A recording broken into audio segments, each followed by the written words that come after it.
6.5의 3절 비탄성 응답 스펙트럼, 특히 변이 연성도에 대해서 알아보겠습니다. 다음과 같은 1층 골조가 있습니다. 비탄성 설계 스펙트럼 유마크 앤 홀이 1982년도에 발표한 것을 사용하여서 설계 지진 시 구조물의 횡변이를 구하라입니다. F값이 0.22G 라는 설계 지진이 가해졌을 때 U값이 얼마냐 입니다. U값은 상당히 중요한데요. 특히 성능 기반 설계를 다른 말로 하면 변이 기반 설계라고도 볼 수 있고요. 변이 값을 구해야 됩니다. 그래서 지붕 슬래브의 질량은 M이고요. 그 다음에 하중 변이 거동은 탄소성 거동을 한다고 합니다. 탄소성 거동이란 것은 P 델타가 다음과 같이 이런 것을 탄성 거동이라고 부르고요. 탄소성 거동은 항복 하중에서 이렇게 굽어주게 됩니다. 그 다음에 항복 하중일 때의 변이, 항복 변이, 그 다음에 최대 변이의 비율을 가지고 변이 연성도라고 부릅니다. 그리고 탄성일 때 최대 하중 하고 그 다음에 항복할 때의 항복 하중의 비율을 가지고 항복 강도 감소 계수라고 합니다. 우리가 Response Modification Factor, 반응 수정 계수 혹은 응답 수정 계수하고 유사하긴 하지만 같은 개념이 들어가 있지만은 탄소성 거동에 사용하는 겁니다. 탄소성 거동에서 우리가 최종적으로 구하려고 하는 것은 최대 변이인데 최대 변이 값은 항복 변이를 통해서 구할 수 있고요. 그러려면은 변이 연성도가 필요하고요. 실질적으로 주어지는 값은 우리가 일반적으로 주어지는 값은 가속도 값이 주어지기 때문에 가속도 값하고 항복할 때의 가속도 값에다가 우리가 유사 가속도, 유사 변이, 유사 속도 값을 쓰게 되니까 서로 오메가 자승 곱하기 변이 값은 가속도 값이 된다는 관계가 있기 때문에 이러한 관계를 사용할 수가 있습니다. 그리고 우리가 이러한 변이를 구하는 데 있어 가지고 구조물의 감쇄비가 5%, 구조물의 고유 주기가 0.2초, 중력 가속도는 9.81로 가정을 했습니다. 이것을 구하기 위해서 어떻게 할 거냐 하면요. 유마크 앤 홀이 1982년도에 제시한 비탄성 설계 응답 스펙트럼인데요.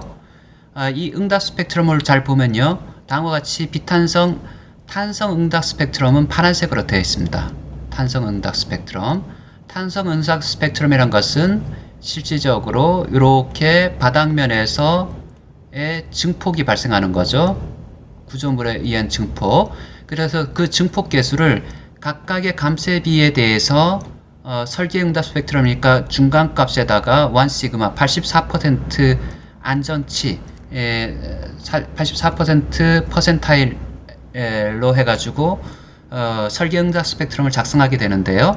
그 증폭되는 값이 가속도 구간에서는 2.71, 속도 구간에서 2.30, 변이 구간에서는 2.01, 구조동력학 본문책에 자세히 설명이 되어 있습니다.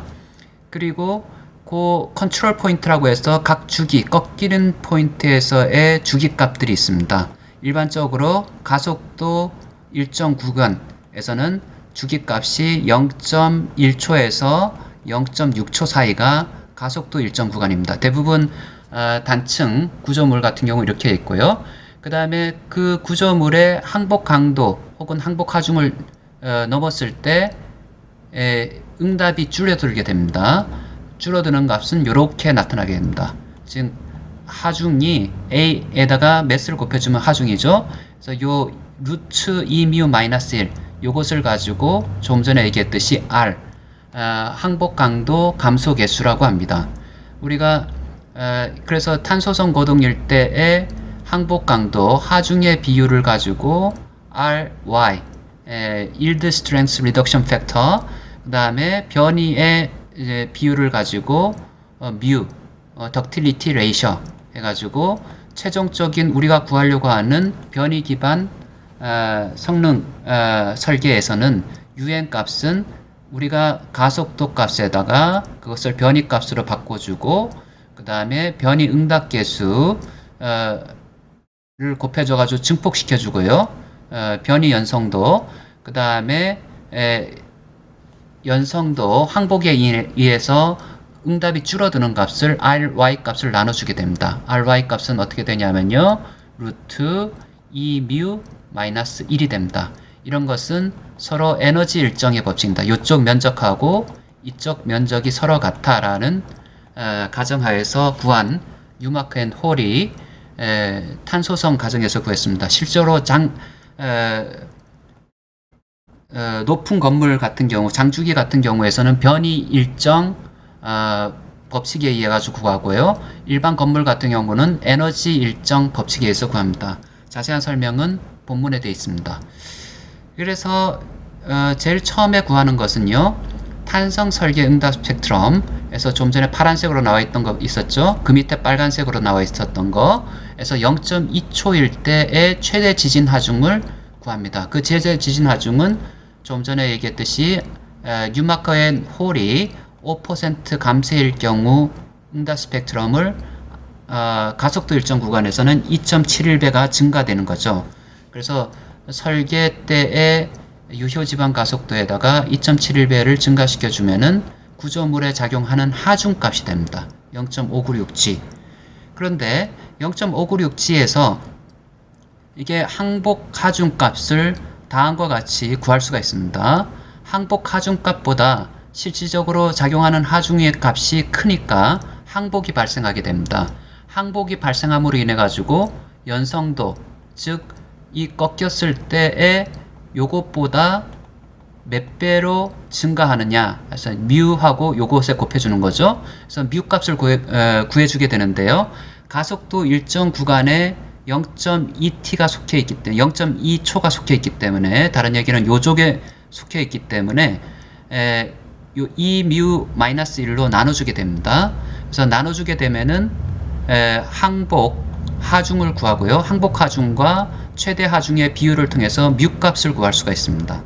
뮤 값이 1.95가 나온다는 얘기는 항복했을 때의 변이하고 최대 변이 값이 거의 2배가 차이 난다는 얘기입니다.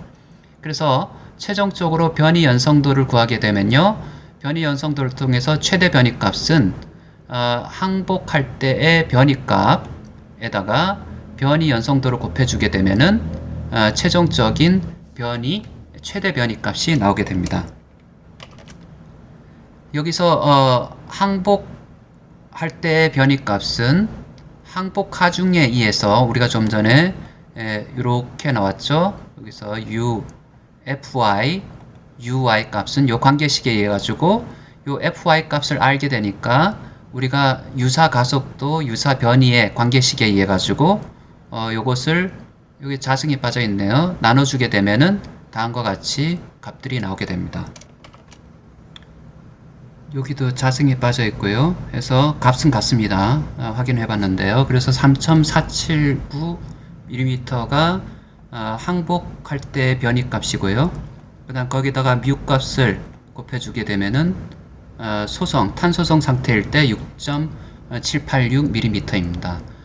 참고로 뉴마크 홀이 제시한 요 비탄성 설계 응답 스펙트럼은 가속도 값이 1G, 그 다음에 속도 최대값이 48인치/s, 그 다음 변이 최대값이 36인치일 때 여기는 이제 미터 단위로 환산했던 경우인데요. 즉 최대 가속도, 최대 속도, 최대 변이 값을 알면은 이 그래프를 그릴 수가 있습니다. 그래서 근사적으로 그릴 수가 있고요. 이 값은 1G에 대해서 정규화된 것이다. 그래서 이 값을 사용할 때는 우리가 0.22G면은 0.22G로 스케일링을 해야 된다는 것을 명심하면 될 것 같습니다. 여기까지 하겠습니다.